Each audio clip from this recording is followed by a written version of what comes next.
Днес ще поговорим за листното подхранване на зеленчуците. Чрез него можем да дадем на растенията си най-бързо хранителните елементи, от които се нуждаят. Всеки етап от развитието си те се нуждаят от различни елементи.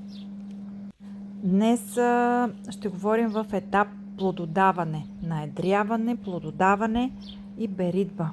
Листното подхранване може да се съчетае заедно с пръскането, основното пръскане срещу болестите и неприятелите, като добавка, като листен тор. Първите два продукта са валтан и фолиамин. Валтанът е богат на витамини, ауксини, минерали, които стимулират растението да дава висок добив. Действа на растението, като го карат да увеличава размера на плодовете. Използва се през цялата вегетация и за спомагане на цъфтежа, и за наедряване на плодовете. Подобрява цвета, качеството, захарността и размера. Фолиамин е другия продукт, който използваме в съчетание с валтана и се прилага най-вече и при стресови състояния, както са сега високите температури. При липса и недостиг на вода, състава си съдържа аминокиселини, органичен азот и въглерод, които са бързо усвоими от растенията. Така те подобряват растежа и развитието им. Друг продукт е Вигор. Това е биостимулант на основата на неуроспора краса. Стимулатор на добива. Осигурява до 100% по-висок добив. Съдържа витамини, ензими, аминокиселини, антиоксиданти. Неговите ползи са много, но най-важната е, че подобрява растежа и жизнеността, като повишава качеството и добива. Качеството на плодовете и добива. Изключително малка доза на приложение. 1 грам на 1 литър вода. Той също се съчетава с основното пръскане срещу болести и неприятели. Следващ продукт – квантум озряване. Това е тор с висока степен на усвояване. Особено подходящ за процесите на оцветяване и наедряване на плодовете.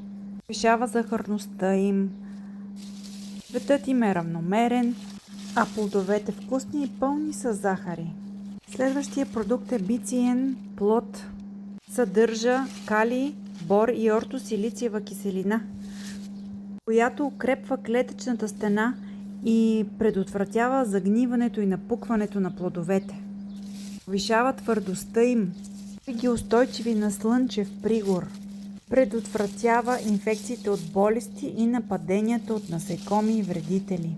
Нов продукт, много добър, с много добри качества. Също може да се съчетава с основната схема на пръскане.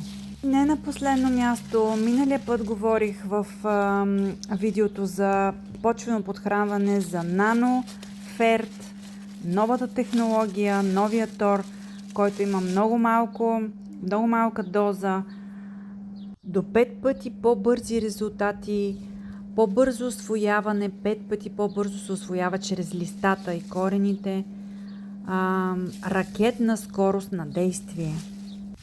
Има го във формулация фосфор и калий, само калий, така че много добро действие, наистина, и много малка доза, от 20 до 50 грама на декар за листно подхранване.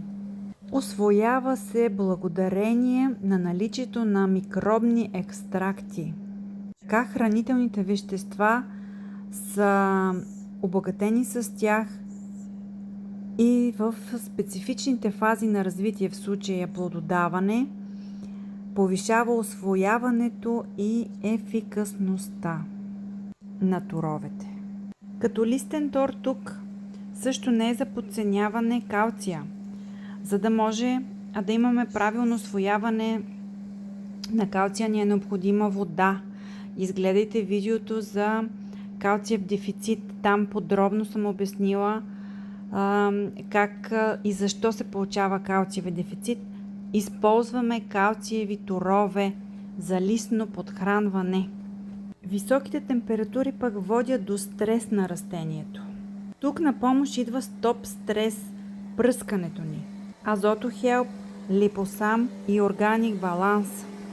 Липосамът е адюванта, който помага на растенията, всички, и зеленчуци, и плодове, да се справят с високите температури. До 50 градуса температура помага на растението да задържа водата в себе си, да нямаме такава голяма транспирация. Органик Баланс пък е микробиален тор, който е биостимулант. Основното му предназначение е за всички видове стрес, като суша, висока температура, ниска температура. Става му има микроорганизми, които помагат точно за това растението да се справи с този стрес. Азотобактер пък е в състава му също има азотофиксиращи бактерии, които помагат на растението сами да си се снабди с азот.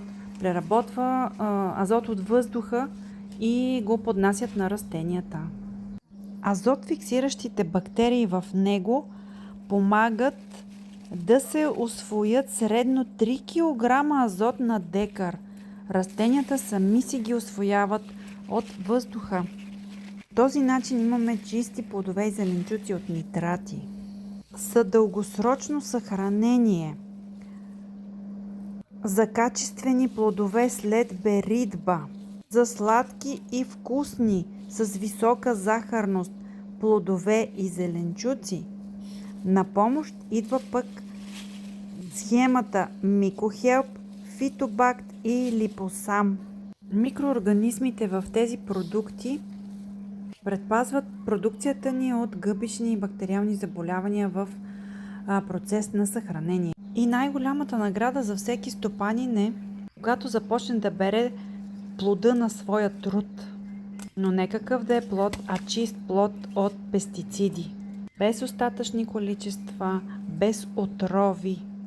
Семействата и децата ви ще се хранят с чиста храна. Всички, които гледат видеята ми и се интересуват от продуктите, могат да влезат в сайта на amitica.bg, да запишат код за отстъпка VESI10 и ще се възползват от отстъпката. А всички, които искат да научат повече или да разговарят с мен, може да се обадят на телефона, който е на сайта на Амитица. На този телефон отговарям аз и мога подробно да обясня за всеки продукт и за това, което го интересува допълнително. Amitica.bg VESI10